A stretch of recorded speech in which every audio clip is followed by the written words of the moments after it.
तो छात्रों, आज हम लोग संस्कृत भारतीय भाग 2 का चैप्टर नंबर 7 का अभ्यास जानेंगे। तो आइए पहला क्वेश्चन नंबर से देखते हैं। संस्कृत में लिखें। यहाँ कुछ हिंदी में शब्द दिया गया है, इसको हमें संस्कृत में बदलना है।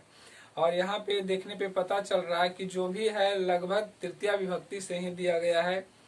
तो यहाँ है कई मित्रों से, इसका संस्कृत यहाँ पे ऑलरेडी दिया जा चुका है, मित्र है। ख नंबर रेलगाड़ी से, तो इसका हो जाएगा रेलगणेन। ग नंबर है तराजू से, तराजू चूंकि स्त्रीलिंग है इसीलिए इसका हो जाएगा तुलया। घ नंबर दो मालाओं से, तो ये भी स्त्रीलिंग का है और इसका संस्कृत हो जाएगा मालाभ्याम। अंग नंबर है मेहनत के द्वारा, और यहाँ पे ब्रैकेट में उद्यम होता है, मेहनत का संस्कृत मीनिंग ये भी दिया हुआ है। तो इसका सही रूप जो मेहनत के द्वारा है उसका सही रूप होगा उद्यमेन। इसके बाद च नंबर है दुख के साथ, दुख के साथ, तो इसका सही संस्कृत रूप होगा दुखेन सह, दुखेन सह। इसका आंसर मैं बोर्ड पे नहीं लिखा हूँ, यहाँ पे स्क्रीन पे जो आपको दिखाई दे रहा है इसका आंसर यहाँ पे ऐसे होगा। इसे आप देख करके नोट कर लेंगे। और अब आते हैं क्वेश्चन नंबर 2 में। यहाँ कह रहा है विभक्ति बदलें। यहाँ प्रथमा, द्वितीय और तृतीया विभक्ति दिया हुआ है। इसमें किसी न किसी एक का रूप दिया हुआ है और उसी के आधार पर हमें दूसरे और तीसरे का रूप लाना है, यहाँ पे लिखना है।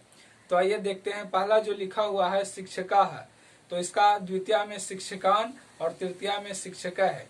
एक बात पे ध्यान देंगे छात्रों कि यहाँ जिस किसी में भी एक रूप दिया हुआ है, यदि वह एक वचन का है तो बाकी में भी हमें एक ही वचन लिखना है। अगर द्वितीय विभक्ति का और जिस वचन का है उसी वचन के आधार पर हम अगला और पिछला लिखेंगे।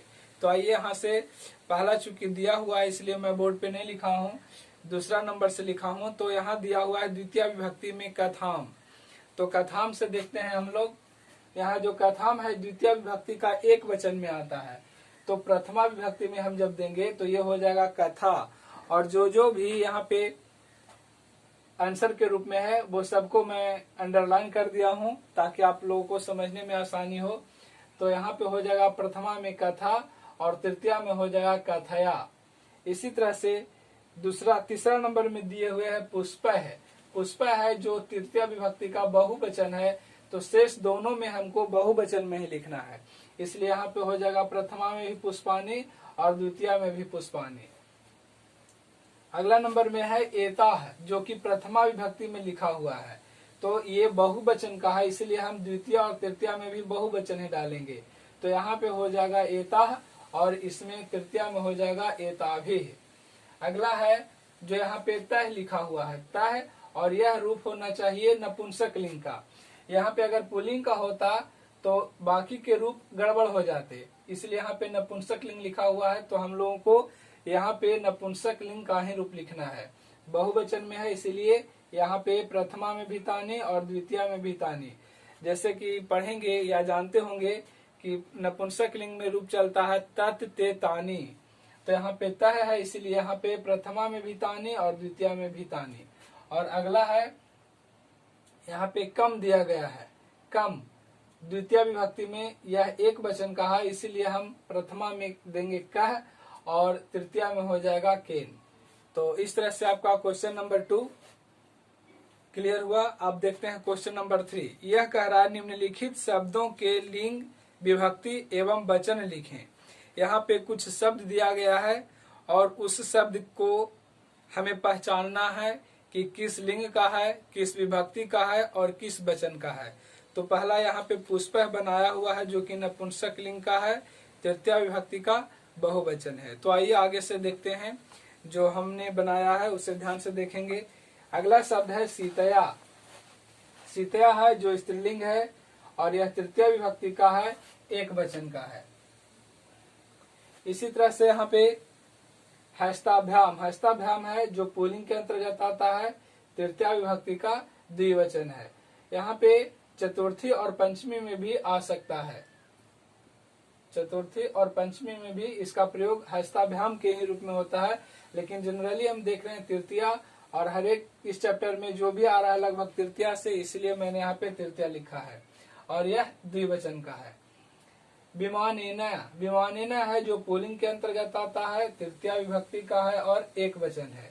बालकान, बालकान है जो पुल्लिंग है, जैसा कि सब जानते हैं बालक पुल्लिंग होता है, और यहाँ पे यह बालकान द्वितीय विभक्ति का बहुवचन है। बालकः, बालकौ, बालकाः, बालकम, बालकौ, बालकान होता है बहुवचन में।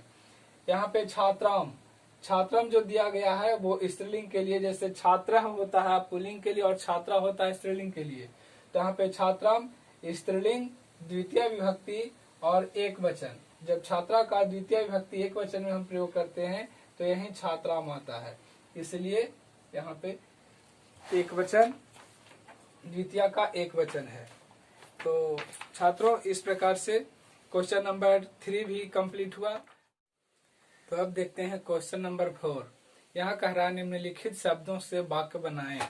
तो यहाँ पे मैंने शब्द को लिख दिया है और इससे वाक्य भी बनाया है, तो देखेंगे एक एक करके। दंडेना, दंडेना का मतलब होता है दंडे से, तो इसका वाक्य बनाए हैं सैनिकः दंडेन चौरम ताड़यति, सिपाही दंडे से चोर को पीटता है। इस तरह से सेंटेंस बनेगा। अगला है वर्णेना, वर्णेना का मतलब होता है रंग से या रंग के द्वारा, तो इसका बनाए हैं हम काकः वर्णेन कृष्णः भवति, मतलब कौआ रंग से काला होता है, कौआ रंग का काला होता है। आगे है सह, सह का मतलब होता है साथ, तो बना है मया सह त्वम अपि पठसि, मतलब मया सह मेरे साथ, त्वम अपि तुम भी, पठसि मतलब पढ़ते हो। आगे है अस्पृशसि, अस्पृशसि का मतलब होता है छूते हो, तो इससे वाक्य बना है त्वम पुष्पानि अस्पृशसि, मतलब तुम फूलों को छूते हो। और आगे है कंदुकः, कंदुकः का मतलब होता है गेंदों से, तो इससे बनेगा बालकाः कंदुकः क्रीडन्ति, मतलब लड़के लोग गेंदों से खेलते हैं। तो इस तरह से वाक्य बनाने वाला क्वेश्चन नंबर 4 कंप्लीट हुआ। अब क्वेश्चन नंबर 5 करा निम्नलिखित निर्देशों के अनुसार शब्द रूप लिखें। यहाँ कुछ निर्देश दिया गया है, उसी के अनुसार हमको लिखना है। तो यहाँ देखते हैं पहला है अध्यापिका, तृतीया का बहुवचन लिखना है, तो यहाँ अध्यापिका भी लिखा जा चुका है।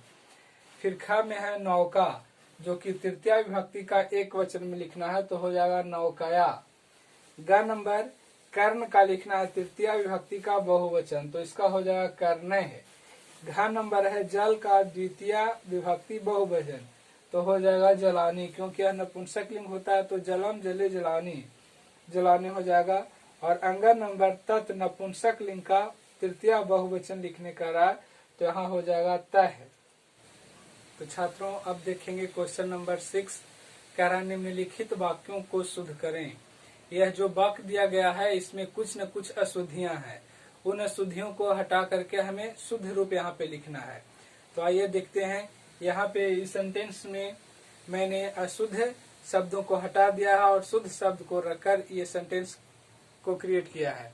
तो देखिए पहला है वयम पादौ चलामः, जो कि गलत है, यहाँ पे पादौ नहीं पादाभ्याम हो जाएगा। अब यह सेंटेंस हुआ वयम पादाभ्याम चलामः, यानी हम लोग पैरों से चलते हैं, और पादाभ्याम का मतलब होता है दो, हम लोग दो पैरों से चलते हैं। ख नंबर में है त्वम विमानम, यहाँ विमानम गलत है, इसका पूरा शुद्ध रूप होगा त्वम विमानेन कुत्र गच्छसि, यानी तुम विमान से कहाँ जाते हो, लास्ट में क्वेश्चन मार्क। ख नंबर लतिका रमा सह, यहाँ पे रमा है जिसके साथ सह लगता है उसमें तृतीया विभक्ति लगती है, तो यहाँ पे हो जाएगा रमा की जगह पे लतिका रमया सह, यानी लतिका रमा के साथ विद्यालयम गच्छति, विद्यालय जाती है। अगला है काकः वर्णः, यहाँ पे वर्णः नहीं होगा, वर्ण की जगह पे वर्णेन होगा, तो शुद्ध रूप होगा काकः वर्णेन कृष्णः अस्ति, यानी कौआ रंग से काला है या कौआ काला रंग का है। आगे है अंग नंबर देवदत्तः नेत्रम कानः अस्ति, यहाँ पे नेत्रम नहीं बल्कि नेत्रेण होगा और हो जाएगा देवदत्तः नेत्रेण कानः अस्ति, यानी देवदत्त आंख से कान है। क्लियर। अब इसके बाद देखते हैं हम लोग क्वेश्चन नंबर 7 कह रहा है निम्नांकित वाक्यों का अनुवाद करें। यहाँ पे जो भी सेंटेंस दिया गया है वो ऑलरेडी संस्कृत में है, इसको हमें हिंदी में रूपांतरित करना है। तो आइए देखते हैं। का नंबर भक्तः गंगा जलेन शंकरम पूजयति, तो इसका हिंदी हो जाएगा भक्त गंगा जल से शंकर को पूजता है, या कुछ और दूसरे शब्दों में कहें तो भक्त गंगा जल से शंकर की पूजा करता है, यह भी लिखेंगे तो कोई दिक्कत नहीं है। नंबर ख भोजनेन शरीरम सबलम भवति, यानी भोजन से शरीर बलवान होता है। नंबर ग है कोकिलः वर्णेन कृष्ण अस्ति, कोयल रंग से काली है, या फिर दूसरे शब्दों में कहें तो कोयल रंग की काली है। घ नंबर है शिक्षकः एकेन छात्रेण सह आगच्छति, तो इसका हिंदी हो जाएगा शिक्षक एक छात्र के साथ आते हैं। अंग नंबर है रक्षकः दंडेन चौरम ताड़यति, यानी रक्षक डंडे से चोर को पीटता है।